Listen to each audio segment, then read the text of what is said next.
नमस्कार. आज जगद्गुरू यांचा अभंग.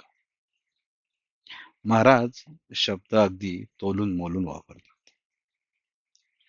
मला या अभंगातील जनिता हा शब्द खूप आवडला. जनिता या शब्दाचा अर्थ माहीत नसला तरी आपण एक अंदाजे सांगू शकतो, जन्म देणारा असू शकेल. कारण जनिता आणि अगदी बरोबर. जनिता या शब्दाचा अर्थ तोच आहे. जन्म देणारा. यासाठी मराठीत जनक किंवा वडील, पिता असे अनेक शब्द आहेत. पण या अभंगात जनक हा शब्द बसत नाही.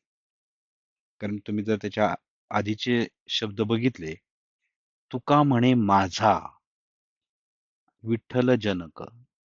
हे माझा आणि जनक बसत नाहीये. म्हणून जनक हा शब्द काही इथं फारसा व्यवस्थित लागू होत नाही.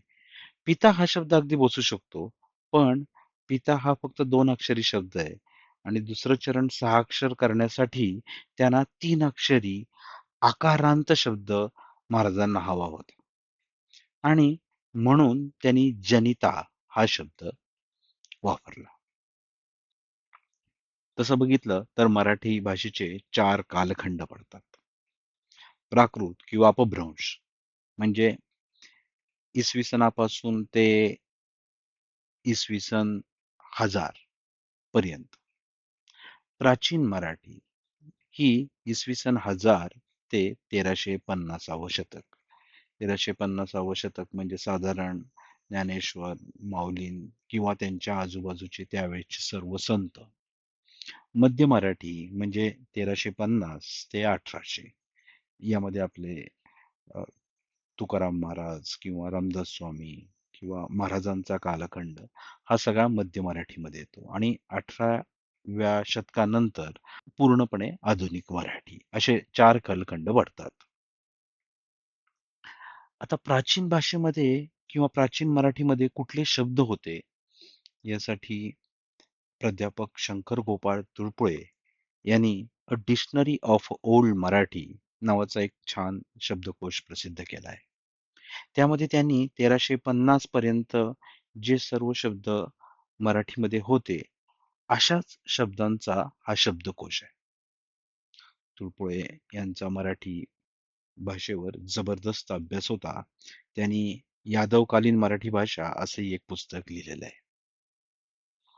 आता तुम्ही म्हणाल, की जनिता आणि मराठी, मराठी कालखंड याचा काय संबंध? तर याचा नक्कीच संबंध आहे. ज्यावेळेस मी हा जनिता हा शब्द तुळपुळे यांच्या मराठी कोशात शोधला, त्यावेळेस तो मला तिथं सापडला नाही. याचा दुसरा अर्थ 1350व्या शतकापर्यंत जनिता हा शब्द अस्तित्वात नव्हता. मग त्यानंतर हा शब्द केव्हा तरी तयार झालेला असेल. महाराजांच्या आधी हा शब्द कुणी वापरलेला कुठल्या अभंगात दिसत नाही. याचा जर दुसऱ्या अर्थानं आपण याच्याकडे बघायचं झालं, तर की तुकाराम महाराजांनीच हा शब्द तयार केलेला असण्याची खूप जास्त शक्यता आहे. आणि महाराजांना जनाचा पिता म्हणून जनिता असा शब्द करावा वाटला असेल. अर्थात हा माझा एक अंदाज आहे. याच्याबाबत मी तितका पूर्ण खात्रीलायक पद्धतीने सांगू शकत नाही. पण 1350व्या शतकापर्यंत हा शब्द नव्हता, हे मात्र अगदी खरं. बघा, जनिता या शब्दाचा नंतरच्या शब्दकोशात अर्थ दिलेले आहेत. निर्माणकर्ता, कारण, कर्ता, बाप, पिता असे या शब्दाचे अर्थ दिलेले आहेत. तर पुढच्या वेळेस हा अभंग वाचताना जनिता हा शब्द आपल्याला महाराजांनी दिलेला आहे आणि आपल्या मराठीमध्ये एका नवीन शब्दाची महाराजांनी भर घातलेली आहे, असं मला वाटतं. रामकृष्ण हरी.